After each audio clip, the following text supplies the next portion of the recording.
meu estudo de montagem, ele sempre passou pela especificidade da linguagem cinematográfica. Eu fiz muita montagem, eu tenho uma experiência da prática da montagem bastante significativa. Durante muitos anos eu fui montadora. Eu não penso só a montagem como teoria, eu penso a montagem como prática também, e na sua relação entre a teoria e a prática. Porque como eu montava, então para mim um pensamento sobre a montagem, ele passava pela prática. E as coisas surgiam de uma maneira mais... orgânica. Mais orgânicas, exatamente, você usou uma palavra super adequada. E uma concretude da linguagem que outras pessoas que só se dedicam à teoria não têm. Montagem é linguagem. Ela é estruturante da linguagem. A montagem, ela cria sentidos dentro da linha eisensteiniana de pensar a teoria da montagem como criadora de sentidos, o que vai muito além de simplesmente, digamos, juntar partes de um filme, né? E, no entanto, quando você junta essas partes, você está criando sentidos. E novos sentidos se formam quando você junta dois planos. E esses dois planos a outros e assim por diante. Primeiro, te dizer que a teoria do Eisenstein é extremamente atual. Ela nunca envelheceu. Né? Porque justamente a montagem ela é em parte intrínseca do fazer cinematográfico e audiovisual. Quer dizer, hoje em dia, o conceito de audiovisual se coloca de uma maneira mais abrangente. Muitas das coisas que o Eisenstein previa na sua teoria estão sendo possíveis de se configurarem neste momento a partir da digitalização, a partir das novas tecnologias. Coisas que ele vislumbrava como possíveis de serem feitas e que na época não existia tecnologia para tanto, hoje são feitas. Montagem griffiana também pode te levar a pensar. A teoria eisensteiniana ela sempre esteve vinculada a um cinema mais experimental e a um cinema de vanguarda. No entanto, o cinema clássico sempre foi beber no cinema de vanguarda para, digamos, trazer novidades para o cinema clássico. Né?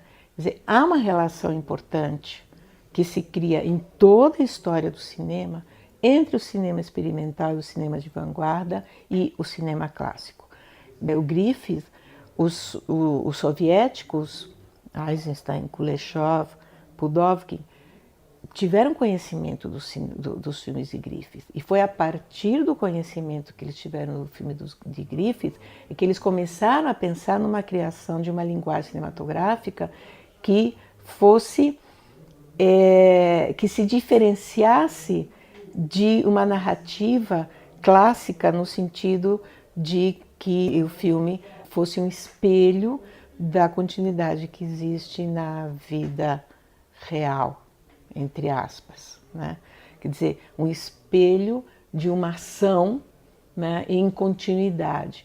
O que eles, a partir do conhecimento de Griffith, eles dizem, não, o cinema, temos que buscar no cinema, isso o Eisenstein dizia muito, temos que dar ao cinema o estatuto de arte. E para dar ao cinema de estatuto de arte, nós temos que pensar o que pode ser de específico na linguagem cinematográfica e não simplesmente o cinema estar buscando um encontro com o real. Né?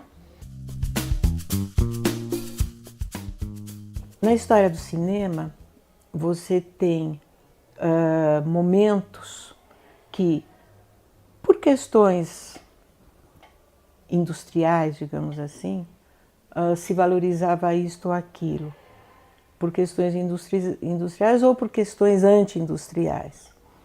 Então, você teve o período do cinema hollywoodiano que valorizava a figura do produtor, o produtor era tudo, e aí você tem, a partir da década de 60, o cinema francês, principalmente, a Nouvelle Vague, valorizando o autor que está mais próximo do diretor, da ideia do diretor, em contraposição aos cinemas de produtor hollywoodiano.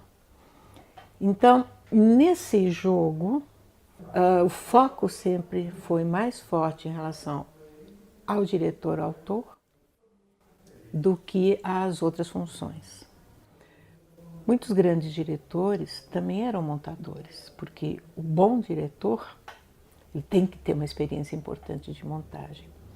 Isso é algo que o montador diz, né? O diretor às vezes não concorda, mas o montador concorda.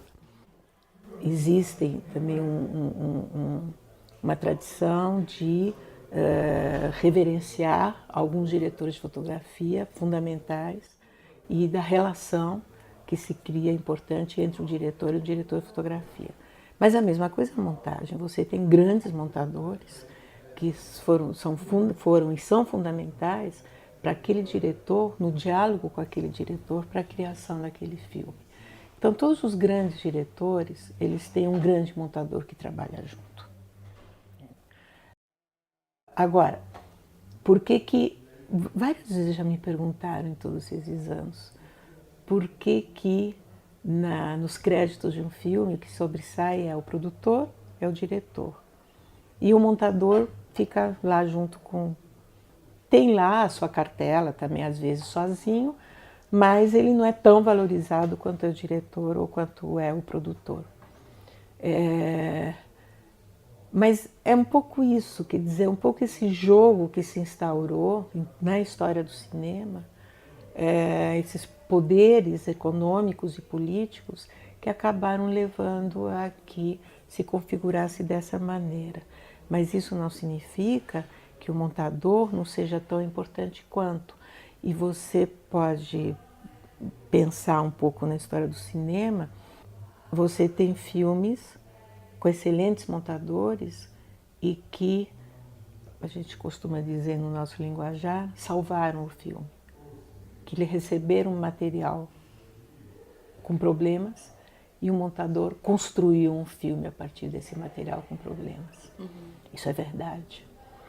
Pouco se sabe, porque não é isso que vai para o senso comum, mas isso é verdade. Assim como o mau montador destrói o filme, ele também pode destruir um filme. Se não for um montador criativo, se for um montador que simplesmente cola pedaços, você vai perceber isso no filme. Porque o diretor sozinho não dá para ele externar toda a criatividade no filme se ele não tem junto com ele, trabalhando, um diretor de fotografia, um diretor de som, o sound designer, um diretor de montagem que tenham a mesma capacidade criativa que o diretor tem que ter.